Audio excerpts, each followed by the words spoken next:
नमस्कार, आप देख रहे हैं फाइनल कट और मैं हूं आपके साथ आशा सरमाल। चलिए शुरुआत करते हैं जम्मू कश्मीर से जुड़ी खबरों की। जम्मू में 21 जनवरी को सुमित जंडियाल नाम के शख्स की हत्या का मामला पुलिस ने सुलझा लिया है।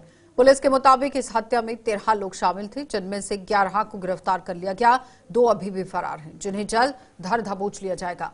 और जम्मू के एसएसपी जोगेंद्र सिंह ने आज एक प्रेस कॉन्फ्रेंस के दौरान बता दिया है कि सुमित की हत्या की जांच 3 पहलुओं पर की जा रही है। जिनमें यहां एक कड़ी वो है जिनसे इस हत्या को अंजाम यहां पर दिया गया है, दूसरी कड़ी वो है जो पर्दे के पीछे काम कर रही है, और इन दोनों के बीच की कड़ी का भी पता लगा दिया गया है और जल्द ही दूध का दूध पानी का पानी कर दिया जाएगा। हमारी जानकारी जब हमारी इन्वेस्टिगेशन के बाद हमें पता चला कि कुल मिला के 13 लोग जो यहाँ पे मुलव्वस हैं, जिन्होंने इस वारदात को अंजाम दिया, उन 13 लोगों में से हमने 11 लोगों को पकड़ लिया है। उनसे पूछताछ जारी है। 2 लोग जो इस वारदात के अंदर थे, मुलव्वस थे, वो अभी अब्सकॉन्डिंग है। उनकी धरपकड़ के लिए भी कोशिशें जारी हैं। अब इसमें मैं एक थोड़ी सी आगे जाके आप लोगों को ब्रीफ करना चाहता हूं। इसमें हमारी जो इन्वेस्टिगेशन है वो 3 कंटूर्स के ऊपर काम कर रही है। एक कंटूर वो है जिन्होंने इस घटना को अंजाम दिया है, यहाँ पे काम किया है। एक कंटूर वो है जो इसके पीछे बैकग्राउंड में काम कर रहा है। एक कंटूर वो है जो इन दोनों के बीच में कड़ी बनी हुई है। जो बीच की कड़ी है उनको भी हमने आइडेंटिफाई किया हुआ है, और जो पर्दे के पीछे काम कर रहे हैं उनको भी आइडेंटिफाई किया हुआ है। उनकी धरपकड़ के लिए भी हमारी इन्वेस्टिगेशन जारी है। जैसे जैसे इस इन्वेस्टिगेशन में डेवलपमेंट होती जाएगी, आपको प्रॉपर्ली ब्रीफ किया जाएगा। जम्मू कश्मीर प्रदेश भाजपा की टॉप लीडरशिप ने आज कुलगाम के ही यहाँ बेहीबाग इलाके में आतंकी हमले में शहीद हुए पूर्व सैनिक मंजूर अहमद बागी के आवास पर दौरा किया है। और भाजपा के प्रदेश अध्यक्ष सत शर्मा, सदन में विपक्ष के नेता सुनील शर्मा और भाजपा के पूर्व अध्यक्ष सत शर्मा ने यहां शहीद मंजूर अहमद के परिजनों से मुलाकात कर उनका दुख दर्द बांटा। उन्हें आश्वासन दिया कि कातिल किसी भी सूरत में बख्शे नहीं जाएंगे। इन तीनों नेताओं ने यहां पर आप देखिए किस तरह से पाकिस्तान को इसके लिए जिम्मेदार ठहराते हुए हमले को अंजाम देने वाले आतंकियों को जल्द मार गिराने का दावा कर दिया। उन्होंने आरोप लगाया कि आतंकवाद को लेकर भाजपा पर निशाना साधने वाली नेशनल कॉन्फ्रेंस ही जम्मू कश्मीर में खून खराबे की जनक है।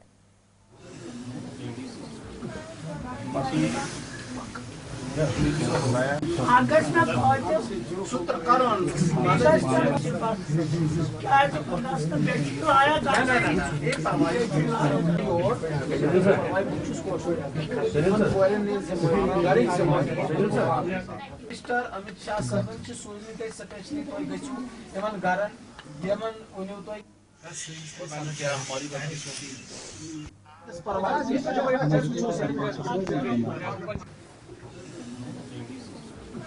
पाकिस्तान के इशारे के ऊपर जो भी टेररिस्ट यहाँ पर काम कर रहे हैं वो मात्र पाकिस्तान के इशारे पर काम कर रहे हैं। यहाँ का वातावरण खराब करना चाहते हैं, निर्दोषों की हत्या करना चाहते हैं, निहत्थों की हत्या करना चाहते हैं। आपके माध्यम से मैं कहना चाहता हूं कि जो भी कल्पित है, जो भी ये टेररिस्ट हैं, वो लोग किसी भी सूरत में बख्शे नहीं जाएंगे। सरकार इनको कहां से भी होंगे, थोड़े दिन की बात है, थोड़े दिनों के बाद आप लोग देखेंगे कि ढूंढ कर इन लोगों को जो है वो मारा जाएगा। मैं भगवान से यही प्रार्थना करना चाहता हूं, अल्लाह से यही प्रार्थना करना चाहता हूं कि भगवान उस जाबाज को जन्नत बख्शे। पाकिस्तान में और पाकिस्तान प्रायोजित कुछ ऐसा एलिमेंट जो यहां पे है, उसे बर्दाश्त नहीं होता है कि इस प्रकार के हालात रहे। इसीलिए ये इस प्रकार का एक नया मॉड्यूल उन्होंने लॉन्च किया है। निर्दोष लोगों को हिट किया जाना, ताकि एक फियर साइकोसिस दोबारा से यहां पे बने। लेकिन जिस प्रकार की विल पावर हमारी मरकजी हुकूमत, चाहे वजीर आजम या वजीर दाखिला, दोनों जिस प्रकार से कश्मीर को हैंडल कर रहे हैं, ये मंसूबे अब कामयाब नहीं होंगे। जहां तक नेशनल कॉन्फ्रेंस के स्पोक्स पर्सन की बात है, मैं मानता हूं नेशनल कॉन्फ्रेंस इन चीजों की बुनियादी जिम्मेदार है। राइट फ्रॉम 1931 से लेके आज तक जो जो इस जम्मू कश्मीर में हुआ, और खासकर इस कश्मीर में जो खून की होली खेली गई, इसके लिए बुनियादी तौर पे नेशनल कॉन्फ्रेंस जिम्मेवार है। बहुत बेरहमी के साथ मंजूर अहमद वागे साहब को निशाना बनाया गया, बड़ी बेरहमी से उनका कत्ल किया गया, बड़ी बेरहमी से मंजूर अहमद वागे साहब का कत्ल किया गया। ये इंसानियत का कत्ल है, ये इंसानियत को तार तार किया गया। एक बेकसूर शख्स को निशाना बनाकर यहाँ के जो अमन के दुश्मन हैं, इंसानियत के दुश्मन हैं और कश्मीरियत के जो दुश्मन हैं, उन्होंने बहुत बड़ा गुनाह किया है, बहुत बड़ा गुनाह किया है, और ये लोग बख्शे नहीं जाएंगे। जिला डोडा के यहाँ आप देखिए भद्रवा सब डिवीजन की गुलडंडा घाटी अब धीरे धीरे पर्यटन के मानचित्र पर आ रही है और जिला डोडा के अंदर से आप ये खबर देख रहे हैं। गुलडंडा में पिछले करीब 1 साल में 5 लाख पर्यटक आ चुके हैं। मौजूदा समय में भी ये काफिला बढ़ता ही चला जा रहा है। पर्यटक चारों ओर बर्फ से ढकी हुई वादियों की कायल हो रहे हैं, जिनका ये कहना है कि गुलडंडा ने यहाँ आप देखिए हिमाचल प्रदेश और उत्तराखंड को भी खूबसूरती के पीछे छोड़ दिया है।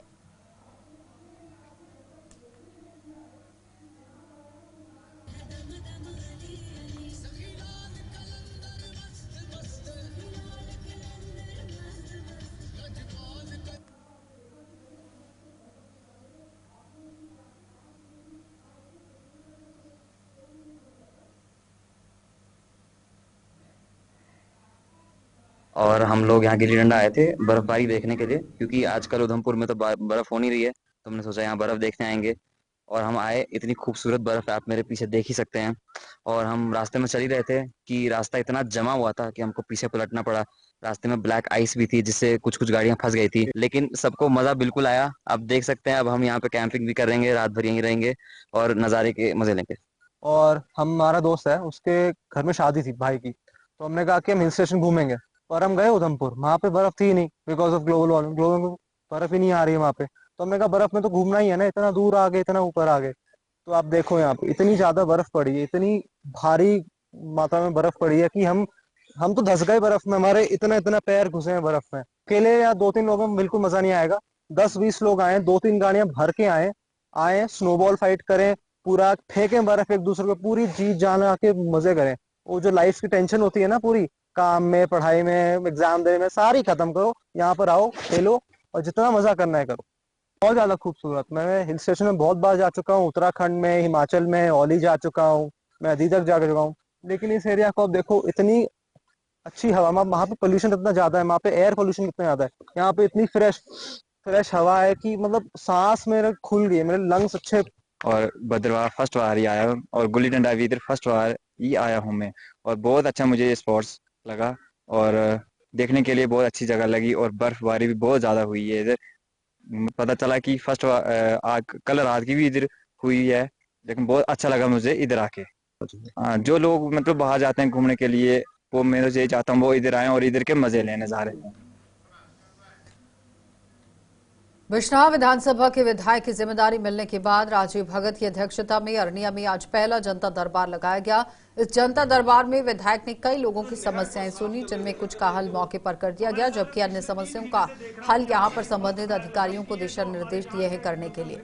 और विधायक ने बताया कि अगले बुधवार को बिश्नाह में जनता दरबार लगाकर लोगों की समस्याएं सुनी जाएंगी और इस दौरान भाजपा नेता रिंकू चौधरी भी विधायक से मिले और उनसे पार्टी कार्यकर्ताओं को पेश आ रही समस्याओं का समाधान करने का आह्वान किया गया। तो दिल्ली में तभी करते हैं, वहाँ हजारों की तरफ। और जितनी भी लोगों की शिकायतें हमने सुनी है, एसडीएम साहब ने और हमारी जितनी भी एडमिनिस्ट्रेशन टीम आई वो नोट कर दी गई है।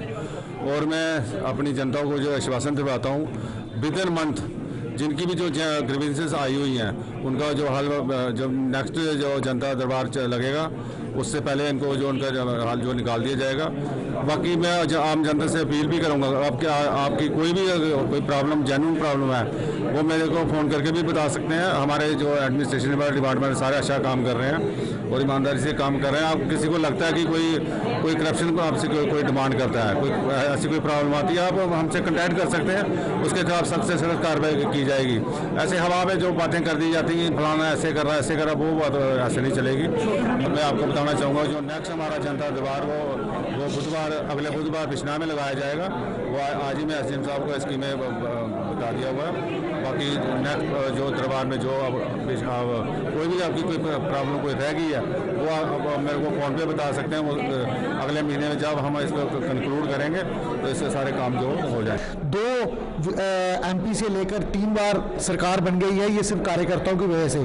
और हम चाहते हैं कि हमारे कार्यकर्ताओं का काम हो, कार्यकर्ता जब हमारा लोकल लीडर जो वहाँ पे काम लेकर जाए, ऑफिसर उनकी सुने, उसी मद्देनजर हम आए थे और बात रखी थी। और विधायक जी ने भी आश्वासन दिया कि कार्यकर्ताओं का ख्याल पूरा रखा जाएगा और आम जनता, क्योंकि कार्यकर्ताओं ने भी आम जनता के काम लेकर जाना है और आम जनता का काम जो कार्यकर्ता लेकर जाए उनका काम हो, जल्दी से हो, ताकि लोगों को लगे कि जो भाजपा को हमने मत दिया है वो बिल्कुल सही मत है और आगे भी वो हम पर विश्वास जताए। फिर आपका स्वागत है। आम आदमी पार्टी की जम्मू कश्मीर इकाई ने टैंकरों से पानी की सप्लाई के लिए लोगों से यहां शुल्क वसूले जाने और सुंझवा व भटिंडी इलाके में पानी की कमी के विरोध में जम्मू में आज प्रदर्शन किया।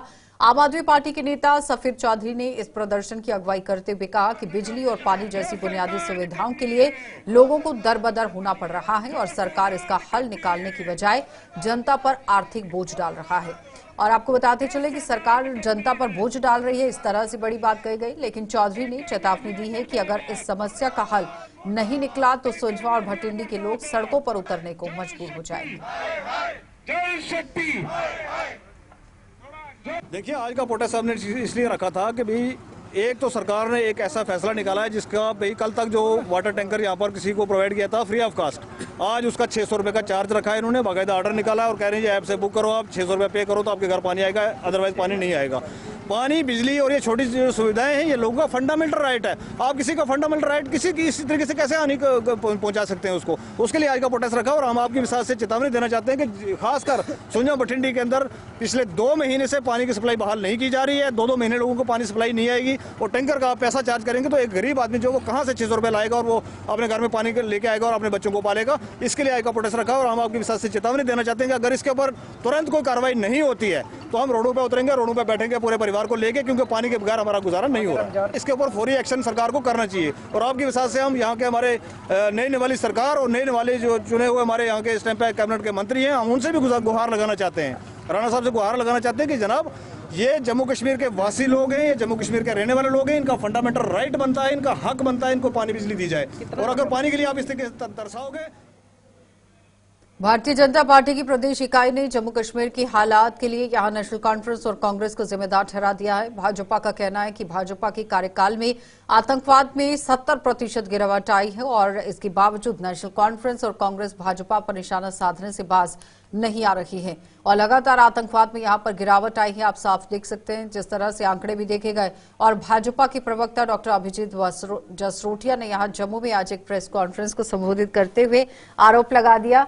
कई तरह के आरोप लगाए गए हैं, लेकिन क्या कुछ कहा गया है डॉक्टर अभिजीत सिंह जसरोटिया की तरफ से, वो जरा सुन लीजिए। बात यह है कि जिनके कारण ये सिचुएशन आज खराब है, इंडी गठबंधन, भले वो फारूक साहब की पार्टी है, भले वो तारिक हमीद करा साहब की पार्टी है, वो उसके ऊपर कटाक्ष कर रहे हैं। तो मैं फारूक साहब से ये पूछना चाहता था कि आपके समय पर जो सिचुएशन आपने खराब की और आपके समय पर क्या सिचुएशन थी और आज उसमें कितना अंतर है। कम से कम फारूक साहब इसको तो माने कि 70% का टेररिज्म। खैर फारूक साहब तो टेररिस्ट समझते नहीं है, वो भी आज भी मिलिटेंट बोलते हैं। अब पता नहीं कौन सी जिहाद की लड़ाई है। मैं फारूक साहब को बताना चाहता हूं ये टेररिस्ट हैं, पाकिस्तान के भाड़े के टट्टू हैं, जहां मिलते हैं वहीं हमारी सिक्योरिटी फोर्सेज इन्हें ठोक देती है। और ये मानिए फारूक साहब कि आपके समय से और आज के सिचुएशन के अंदर 70% का डाउनफॉल है टेररिज्म रेटिंग इंसिडेंट्स और पत्थरबाजी जो फैशन था आपके काल के अंदर वो अब खत्म हो चुकी है। तो यही मैं तारिक हमीद करा साहब को बताना चाहता हूं कि 87 की रिगिंग के अंदर जिस तरह से तारिक हमीद करा साहब की पार्टी ने यहां पर सब कुछ शुरू करवाया था, फारूक साहब उनके साथ थे। ये उसी के फल स्वरूप है कि 1.5 लाख लोग आज कब्रों में दफन है। तो मुझे लगता है इन लोगों को मॉरली भी कोई हक नहीं बनता कि सिचुएशन के ऊपर बात करें। उल्टा इन्हें चाहिए कि इस इंसिडेंट्स के अंदर इनको भारतीय जनता पार्टी के साथ खड़ा होकर उस पाकिस्तान को मुंह तोड़ जवाब देना चाहिए, लेकिन उनके खिलाफ ना तो फारूक साहब से ना तारिक हमीद।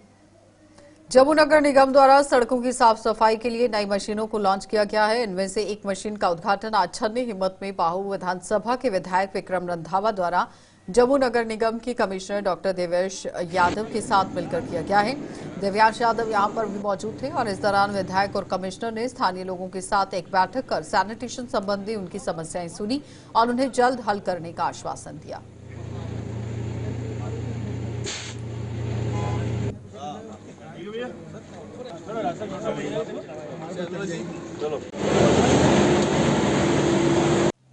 ऑनरेबल एमएलए साहब के साथ मिलके हम लोग जिसमें हमने देखा बेहतरीन प्रयास स्वच्छ भारत की तरफ जो अभियान है, मुझे लगता है कि मैकेनिकल स्वीपर्स के माध्यम से एक नया एक एडवेंचरस जो तौर तरीका अपनाया है जीएमसी ने, ये कहीं ना कहीं जब हम इसको प्रैक्टिकली होता हुआ देखते हैं तो मुझे लगता है कि बेहतरीन कदम है। और आज सेक्टर 6 में दीवान जी के साथ हमारे जनरल आर.के. शर्मा साहब के प्रयास से और उनकी टीम के प्रयास से बेहतरीन समन्वय तय हुआ और उस बैठक में कुछ इश्यूज भी टेकअप किए गए। कमिश्नर साहब ने भी जल्दी उनको सेटलमेंट करने का प्रयास किया है। सेक्टर 6 में ऑनरेबल एमएलए साहब के साथ जेएमसी ने मैकेनिकल स्वीपर्स को लॉन्च किया है। स्वच्छ भारत मिशन अर्बन के अंडर छन्नी एरिया में जितने भी हमारे रोड साइड डस्ट होती है उसको ये गाड़ियाँ पिकअप करेगी और उसके साथ ऑनरेबल एमएलए साहब के साथ मिलके हमने एक पब्लिक से ग्रीवियंसेस भी लिए, जन संवाद किया है और अच्छे इनपुट्स मिले हैं। इन सब के पॉइंट्स को जितने भी हैं हमने नोट किया है। तो जम्मू के नगरोटा में स्थित यहाँ फूड क्राफ्ट इंस्टीट्यूट में ही पाक कला पर आज एक प्रतियोगिता करवाई गई, जिसका आयोजन एक जानी मानी कंपनी द्वारा किया गया। इस प्रतियोगिता में फूड क्राफ्ट इंस्टीट्यूट सहित 10 कॉलेजों ने भाग लिया है, जिनमें से 3 टीमें सेमीफाइनल में पहुंची और यहाँ उन्हें जयपुर में होने वाली प्रतियोगिता में भाग लेने का मौका दिया जाएगा। और स्किल डेवलपमेंट डिपार्टमेंट के निदेशक इस मौके पर मुख्य अतिथि के रूप में मौजूद रहे, जिन्होंने पाक कला में माहिर इन सभी प्रतिभागियों की पीठ थपथपाई।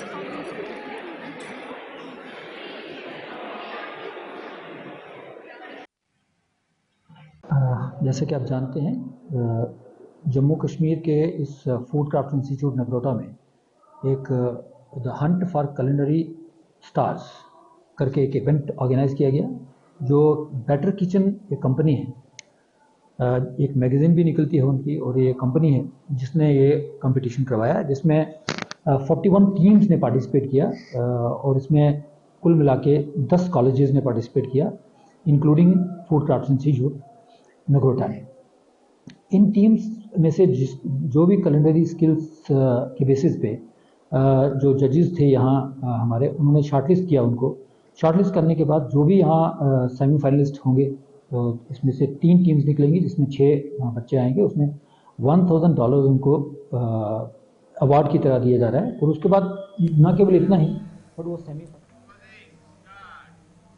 फाइनल कट में इतना ही। इजाजत दीजिए, नमस्कार।